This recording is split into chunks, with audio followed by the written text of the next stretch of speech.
السلام علیکم پاکستان. بات کو وہیں سے میں جوڑوں گا. یہ بتہ گیر میڈیا ہاؤسز کے مالکان اور رپورٹر نما بیٹرز، کردار کشی آخری حربہ ہوتا ہے ان کا، یا جان سے مرواتے ہیں.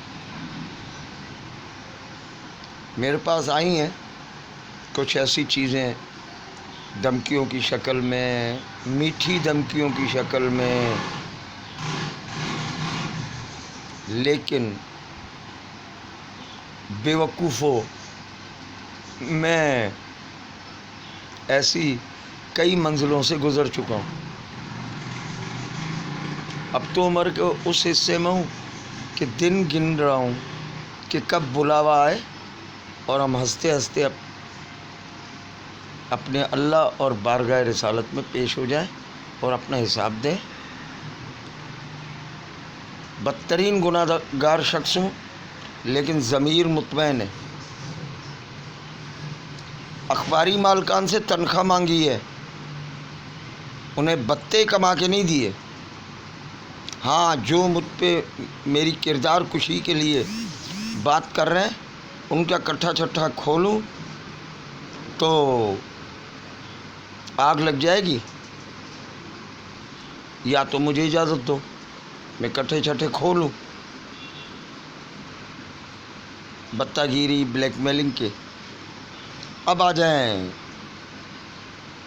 میں جس قصور کی بات کر رہا تھا، قصور تو نہیں ہوتا استاد بننا یا کسی کو سکھانا.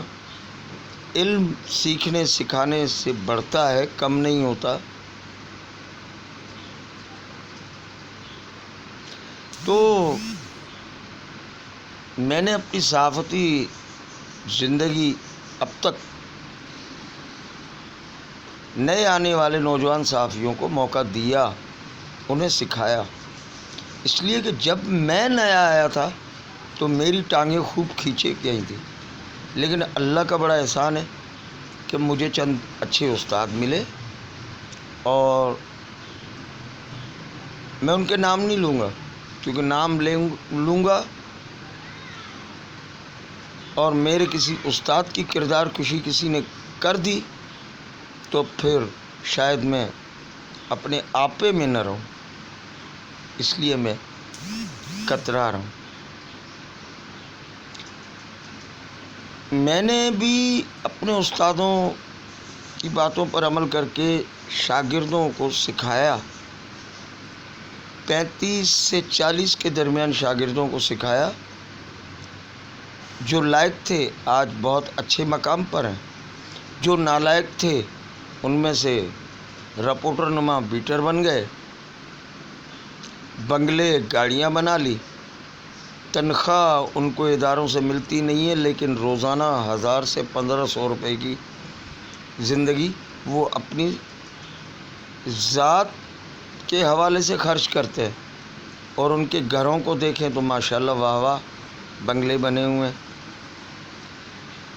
آئے تھے تو کرائے کا گھر بھی نہیں تھا، دوستوں کے ساتھ فلیٹوں میں بیچلر لائف گزارتے تھے. راستے دیکھتے چلے گئے، مالکان کے ہتھے چڑھتے چلے گئے. جو مالکان ان کو سکھاتے رہے تو یہ اپنے استادوں کی بتائی ہوئی باتوں کو فراموش کر کے چل دیے. مجھ سے قصور ہوا ہے. مجھ سے قصور یہ ہوا کہ بعض مقامات پر میں اپنے شاگردوں کو پہچاننے سے محروم رہا. نتیجہ یہ ہوا کہ وہ مجھ سے الگ ہو کے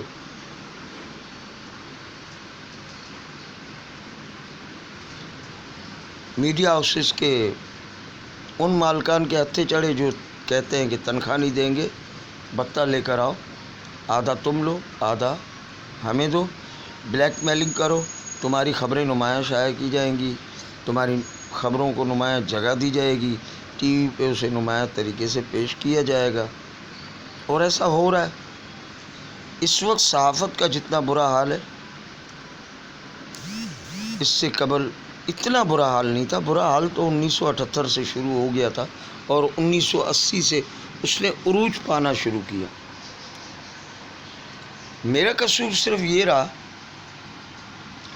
کہ جو نالائق تھے اور اس دھندے میں لگے، آج میری کردار کشی پہ بھی اترے ہیں، تو ان کو میں واضح کر دیتا ہوں کہ دیکھو، تمہیں اگر اخبار کا راستہ دکھایا ہے نا، تو تمہیں جانتا بھی ہوں اچھی طرح. تم کون ہو؟ ہاں، باس کے بارے میں بعد میں پتہ چلا کہ وہ اخباری دنیا میں آئے کیوں. وہ چھتری بنانے کے لیے آئے. اپنے جرائم، ذاتی جرائم، اپنے بھائی بندوں کے جرائم، دوستوں کے جرائم، باپ کے جرائم پر پردہ ڈالنے کے لیے یہ لوگ آئے. ہم سکھانے کے لیے بیٹھے تھے، ہمیں استعمال کیا. آج وہ میڈیا ہاؤسز مالکان کے ساتھ بیٹھ کے میرے خلاف سازشیں کر رہے ہیں. ارے گدھو، ابھی تو میں نے کچھ بھی نہیں کیا. میں آئین، قانون اور قلم کے دائرے میں قید ہوں، کیونکہ میرے استادوں نے مجھے یہ سکھایا تھا. اور استادوں نے مجھے ایک بات اور سکھائی تھی، وہ یہ کہ تمہارے ساتھ جو سیاست کرے اس کے ساتھ سیاست کرو، جو تمہارے خلاف سازش کرے اسے مت چھوڑو. لیکن میں نے اپنے استادوں کے سبق کو ذرا کنارے پہ رکھا. میں نے کہا نہیں، ماحول کو پراگندہ ہونے سے بچایا جائے. لیکن یہ اب حد سے باہر نکل رہے ہیں، بلکہ کپڑوں سے باہر نکل رہے ہیں. لہٰذا اب میرا فرض بنتا ہے کہ میں ان کے چہرے عیاں کروں، اور کرتا کروں گا. اپنے ان شاگردوں کو بھی اجازت دیتا ہوں جو واقعی حق سچ کے لیے کام کر رہے ہیں.